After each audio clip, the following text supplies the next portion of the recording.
Bonjour et bienvenue sur la chaîne YouTube du groupe IGF. Alors, une présentation un peu différente pour cette vidéo puisque on va se donner un petit peu d'air pur.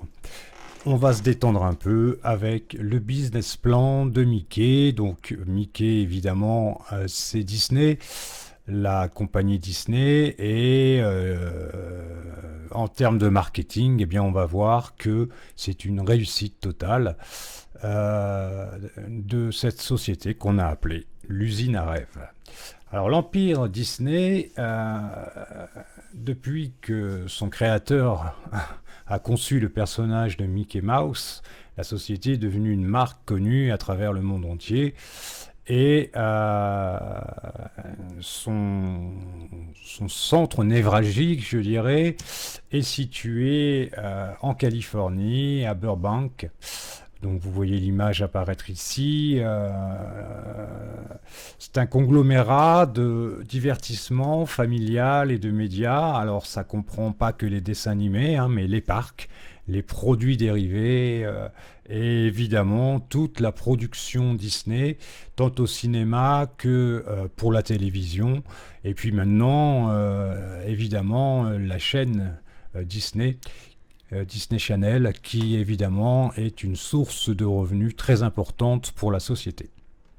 Alors si on veut faire un bref historique de Disney, on va le faire bref, hein, parce que ça pourrait durer des heures. Tout commence en 1923 avec la création du dessin animé Alice Wonderland. Alors ce dessin animé a une particularité, c'est qu'il fait intervenir une véritable actrice, enfin c'est une petite fille à l'époque, hein, qui eh bien, se balade dans un univers de dessin animé et évidemment ça révolutionne un peu le genre et c'est un coup de maître pour Disney à cette époque éloignée. Donc Walt Disney arrive en Californie en 1923 et il engage M.J. Winkler pour distribuer la série de films Alice Comedies. Et donc leur collaboration date du 16 octobre 1923 et cette date est considérée comme le début des studios Disney, de la société Disney. Alors c'est une société familiale puisque elle compte deux partenaires, Walt et Roy Disney, et s'appelait à l'origine les Disney Brothers Cartoon Studios. Roy Disney a décidé, a proposé par la suite que le studio change de nom et s'appelle tout simplement Walt Disney Studios. Donc après avoir réalisé un énorme succès avec Alice Comedies, comme on vient de le voir, il crée Oswald le Lapin en 1927. Et en un an, 26 dessins animés vont être réalisés de ce personnage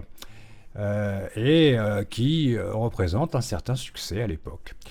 Mais les droits, à cette époque, appartiennent aux distributeurs et Walt Disney décide d'abandonner son personnage puisqu'il ne peut pas détenir les droits.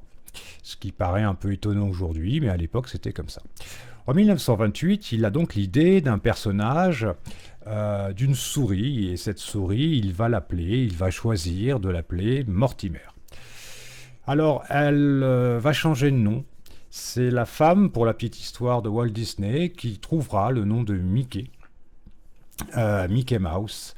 Et en 1928, Steamboat Willie va eh bien, sceller le succès mondial de cette souris, identifiable immédiatement hein, et qui va être une machine à cash.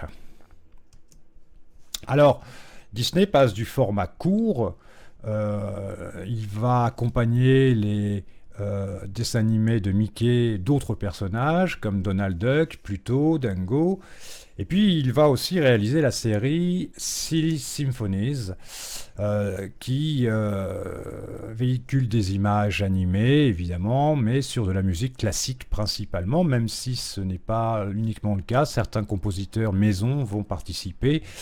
Et notamment avec ce succès que fut The Three Little Pigs, Trois petits cochons chez nous, en 1933, qui a remporté un Oscar. Donc du format court au long métrage, Blanche-Neige a révolutionné l'industrie et prouvé l'efficacité de l'animation pour les longs métrages en 1937. Donc on est à 2 pas de la guerre mondiale, de la Seconde Guerre mondiale. Et Disney avait souhaité, pour la réalisation de ce long métrage, une approche réaliste, en opposition à ce que pouvaient produire les studios concurrents d'animation de l'époque.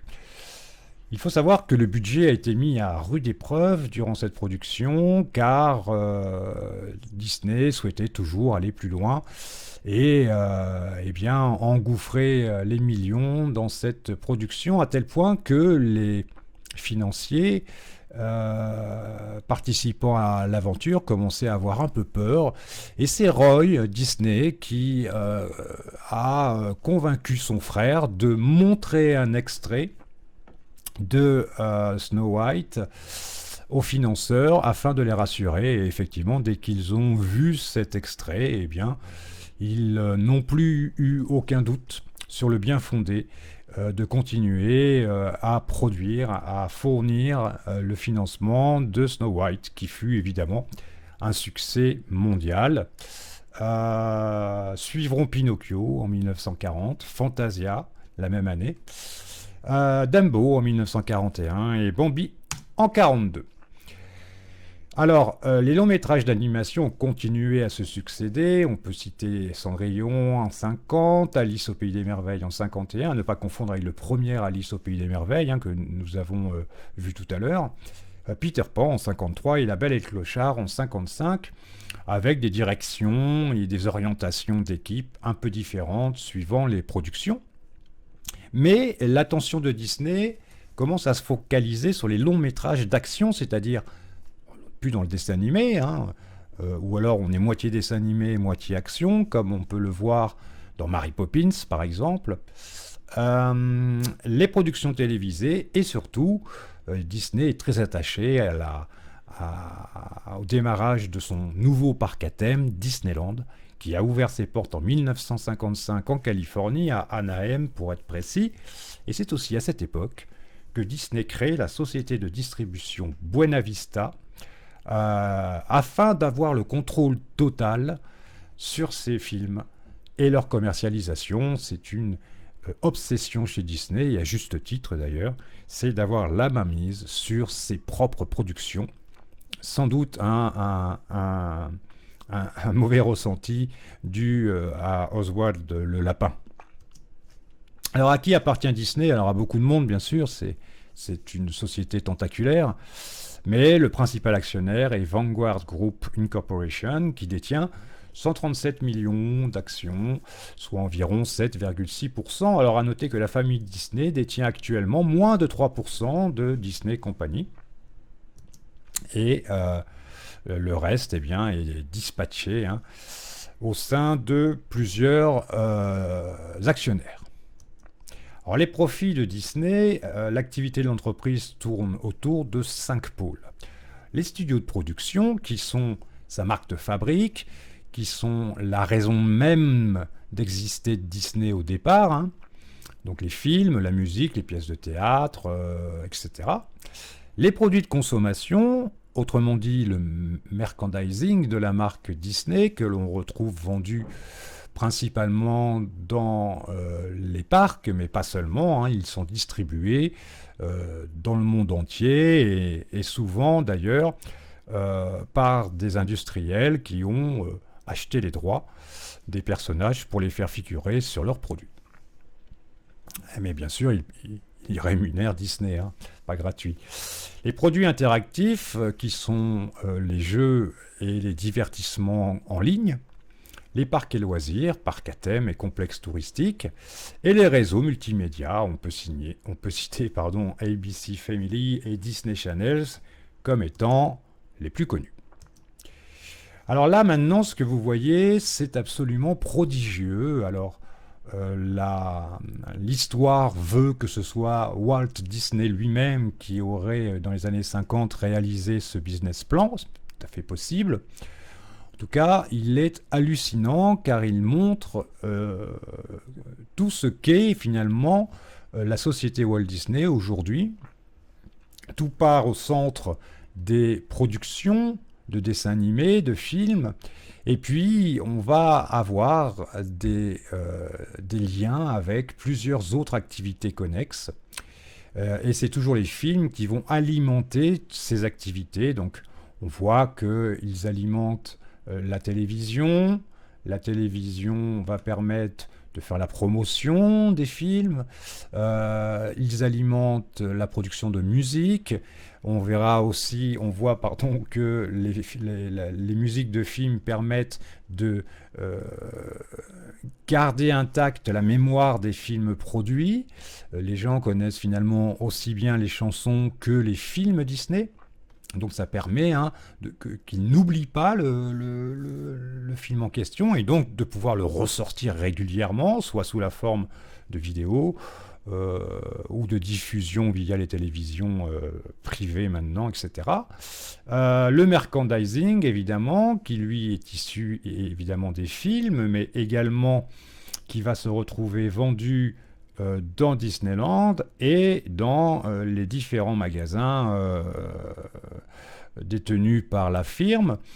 On voit également les publications comme les comics américains qui évidemment ont dépassé le cadre de l'Amérique puisque même si en France on n'a plus beaucoup de comics, on trouve toujours Picsou Magazine, Mickey Magazine, enfin, je suis plus sûr des titres, parce qu'il y a longtemps que je ne les lis plus, mais on les trouve encore aujourd'hui. C'est un des rares comics qui existent encore en France.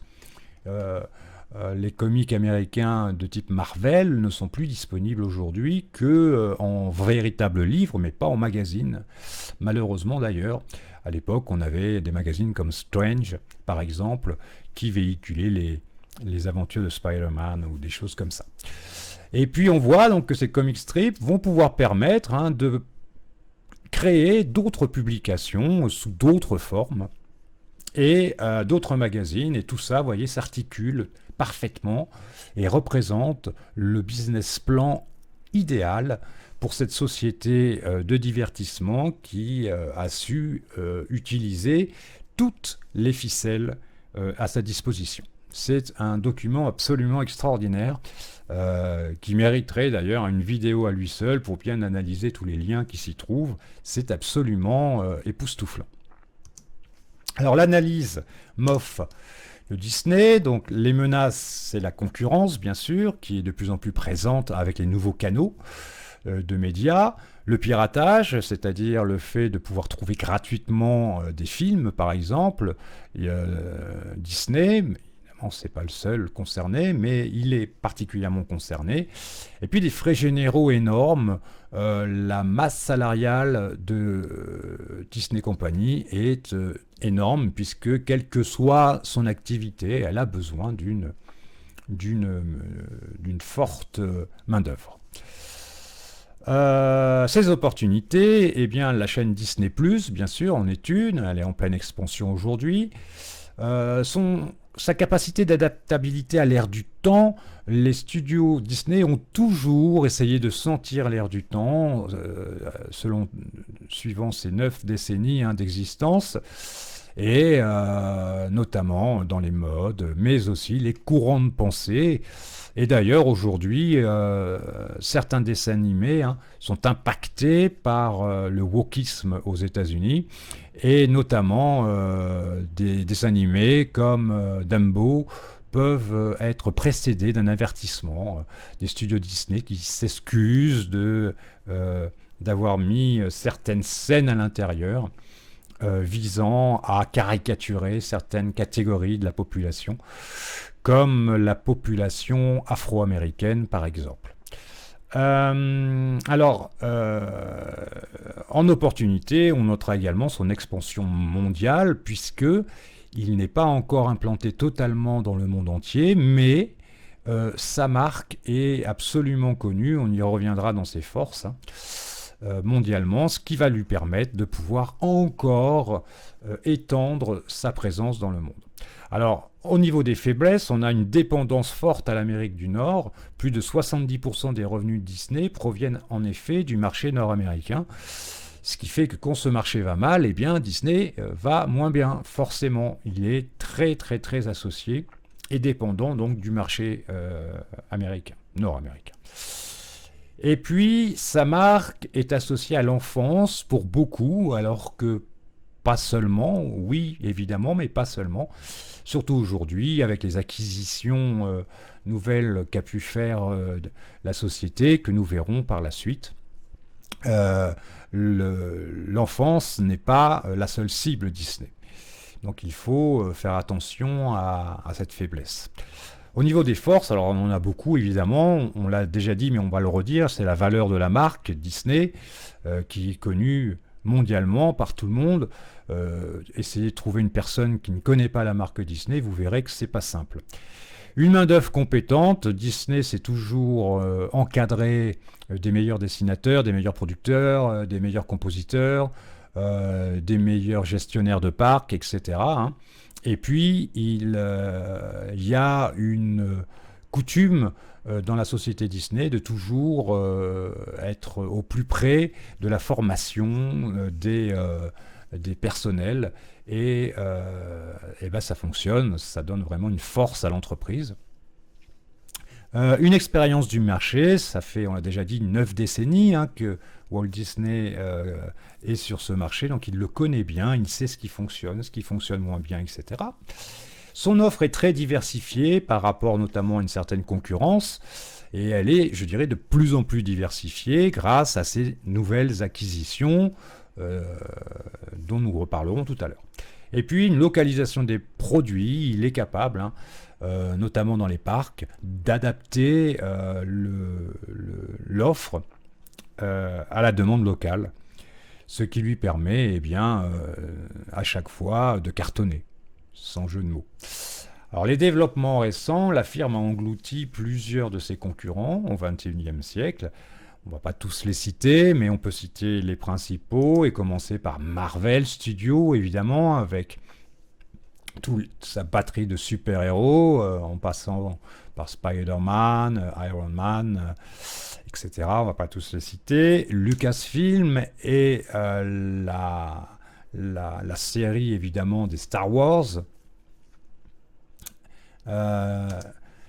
La 20th Century Studio, qui évidemment est un des studios mythiques de cinéma, qui a été acquis également par Walt Disney Company, et puis bien sûr les studios Pixar, qui ont évidemment modifié l'anatomie du dessin animé au XXIe siècle, en étant des pionniers de l'animation 3D. Dont le fleuron de ces films restera évidemment Toy Story, qui aura été décliné pour l'instant en 4 films, mais paraît-il qu'un 5e est est en préparation.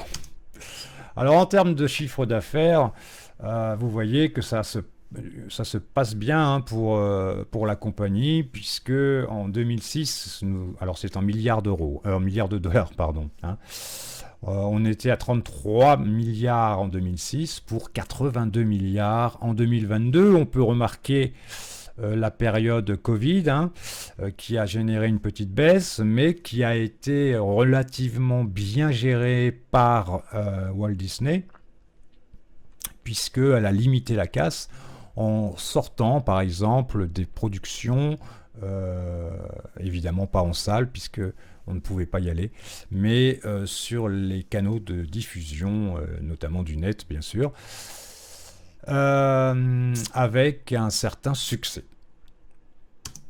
Alors les principaux concurrents de Disney, alors il y en a pas mal, on ne va pas tous les voir. Warner Media, c'est la Warner, hein, donc évidemment avec tout ce qui l'entoure, les chaînes de télévision, les productions, le cinéma, les dessins animés, etc. Comcast qui a notamment racheté les studios DreamWorks Animation, ou Animation plutôt, qui ont été conçus à la base par Steven Spielberg et qui est un gros producteur DreamWorks de dessins animés notamment. Viacom CBS avec la chaîne Paramount Plus que vous connaissez, le groupe Merlin qui détient un certain nombre de parcs, notamment en Asie, et la firme Madame Tussauds, qui sont des musées que l'on trouve dans les grandes capitales mondiales comme Londres, New York. À Paris, c'est le musée Grévin. Et ce sont des statues de cire qui représentent des célébrités, soit historiques, soit contemporaines. Et puis, bien sûr, on ne peut pas ne pas citer Amazon Prime Video et Netflix. Voilà, c'est fini pour ce tour d'horizon de la marketique et du marketing tout court de la société Disney. That's all folks. C'est un clin d'œil car évidemment, vous le savez, ceci ne fait pas partie de l'univers Disney mais de l'univers Warner puisqu'il clôturait les dessins animés, notamment de Bugs Bunny à l'époque. Voilà, à bientôt sur la chaîne YouTube du groupe IGF. Bye bye.